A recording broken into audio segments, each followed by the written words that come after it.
क्योंकि देखो जेई की पढ़ाई यार जो है, it is world second toughest exam, तो कुछ तो टफ होगा ना, जो सेकंड वर्ल्ड का सेकंड टफेस्ट एग्जाम का इसको खिताब दिया गया, तो टफ तो होगा। तो बेटा आसान आसान करोगे तभी तो फिर यहाँ हो अभी, है ना। तो जितना आप किसकी तरफ भागोगे, है ना, जितना आप आसानी की तरफ भागोगे उतनी आपकी जिंदगी मुश्किल होती चली जाएगी। एक चीज और बताऊं मैं आपको, आपको लग रहा होगा कि मैंने इतने साल कैसे पढ़ा लिए, 26 साल हो गए, 27 या 25 साल हो गए। आपको पता है मैं कब से पढ़ा रहा हूँ?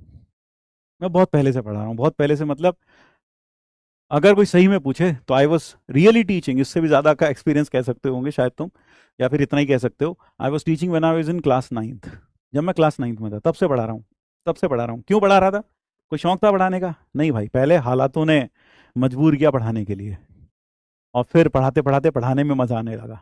ठीक है, हालातों ने मजबूर किया। पहले स्कूल की फीस भरने के पैसे नहीं थे, और दिक्कतें थी लाइफ में बहुत सारी, फाइनेंशियल प्रॉब्लम्स थी, फैमिली में प्रॉब्लम्स थी। तो ये लगा कि घर के लिए कुछ करना चाहिए 9वीं क्लास में। और मैं आज भी उन पेरेंट्स को धन्यवाद देता हूं जिन्होंने उस 9वीं क्लास के बच्चे को पढ़ाने का मौका दिया, उनके बच्चे को। क्योंकि अक्सर पेरेंट्स मौका नहीं देते।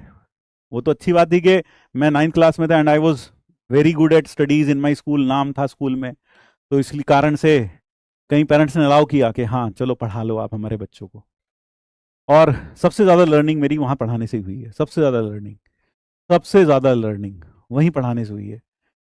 और आपको बताऊं, कभी कभी ऐसा होता था कि जब मैं पढ़ाने जाता था, सुबह सुबह की क्लास लेता था जाकर कहीं बच्चों की, शाम को भी पढ़ाता था, सुबह ही पढ़ाता था, पैसे की ज़्यादा ज़रूरत थी, क्या करते, सुबह ही पढ़ाना पड़ता था, स्कूल से आने के बाद भी पढ़ाना पड़ता था, स्कूल से पहले जाने से पहले भी पढ़ा के जाता था।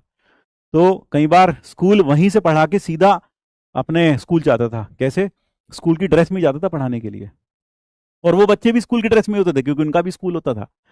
तो वो अलग स्कूल की ड्रेस में बैठे हैं, मैं अलग स्कूल की ड्रेस में हूँ, मैं उन्हें पढ़ा रहा हूँ, है ना। और मैं 9th में हूँ तो एक बच्चा 7th में है, 7th में के बच्चों को पढ़ा रहा हूँ, कभी 8th के बच्चों को पढ़ा रहा हूँ। 9th में होते हुए मैंने 8th तक के बच्चों को पढ़ाया। और वो पेरेंट्स का विश्वास था मेरे ऊपर कि हाँ यार वो लड़का अच्छा है यार, देखो इसके इतने अच्छे मार्क्स आ रहे हैं तो इसको दे दो यार, है ना।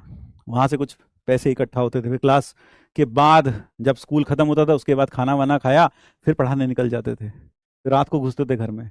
और कभी कभी तो ऐसा होता था जब बोर्ड का एग्जाम मेरा भी है और उन बच्चों का भी एग्जाम है, उन बच्चों का स्कूल में एग्जाम है, मेरा बोर्ड का एग्जाम है, और कल को मेरा मैथ्स का पेपर है, कल को उनका फिजिक्स का पेपर है, तो यार मुझे पढ़ाना है उनको, कल मेरा भी एग्जाम है, मुझे उन्हें पढ़ाना है, लेकिन पहले मैं नहीं भाग सकता, तो उनको भी पढ़ाता था, फिर रात को आके खुद का पढ़ता था, अगले दिन एग्जाम भी देने जाते थे। तो यार मेहनत और संघर्ष हर किसी की जिंदगी में होता है भाई, किसी की जिंदगी आसान नहीं होती भाई।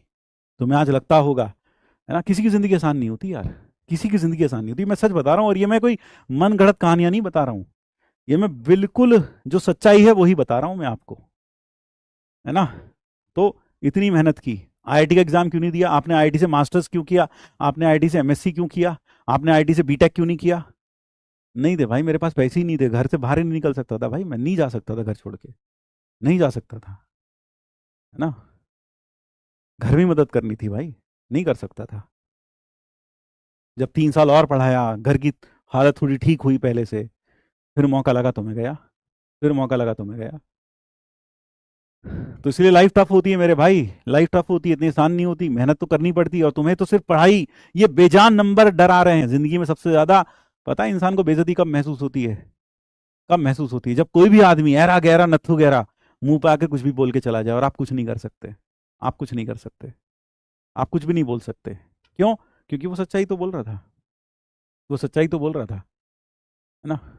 तो यार इसलिए इसलिए मैं अभी भी कह रहा हूं, अभी मेहनत कर लो, हो सकता है 2 साल के बाद, 4 साल के बाद तुम जब जिंदगी में पीछे मुड़ के देखो तो तुम्हारे मुंह से एक ही वाक्य निकले कि साला उस वक्त जिंदगी में मेहनत कर लिए होते, गधे थे हम उस वक्त मेहनत कर लिए होते, थोड़ी सी दिन लगा के पढ़ लिए होते, पैराबोला हाइपरबोला एलिप्स ही तो था, तो आज यहाँ ये ताने नहीं सुनने पड़ते, आज यहाँ अपना मन नहीं मारना पड़ता। ध्यान रखना, ध्यान रखना, मजदूरी क्या होती है? मजदूरी होती है मजे से दूरी, यानी जो चीज आपको मजे से दूर कर दे उसे मजदूरी कहते हैं। तो फिर आप जिंदगी भर बस मजदूरी ही करोगे। मजदूरी इन द सेंस, मैं वो मजदूरी नहीं कह रहा हूं कि फिजिकल लेबर करोगे, मैं मजदूरी कह रहा हूं कि फिर आप बस लोगों की सुनोगे, जो सर कहेंगे हाँ ऐसा कर लो जी सर, ऐसा कर लो जी सर। नहीं भाई, है ना, मजे से दूरी नहीं, मजे लेकर जिंदगी जीना है हमें, ऐसी नहीं मर जाना है। कुछ करके जाना है ना। अपना मन मसोट के नहीं रह जाना, खसोट के नहीं रह जाना, मार के नहीं रह जाना। कुछ पाना है तब जिंदगी में आगे बढ़ना है ना। हमें अपने माँ बाप को वो सारी खुशियां देनी है जो शायद वो कभी जिंदगी में ले नहीं पाए। ठीक है भाई। तो इसलिए ध्यान रखो यार, इसलिए ध्यान रखो ये सब चीजें भाई। तो जिंदगी इतनी आसान नहीं होती मेरे भाई, मुश्किल होती है जिंदगी। और ये गरीब आदमी के दिल से पूछो, वो जानता है कितनी जिंदगी मुश्किल होती है। घर में बारिश में पानी भर जाता है, पानी निकालते हैं मग ले लेके, हैं, पता चलता है। अभी तुम्हें नहीं पता बेटा, है ना, तुम्हें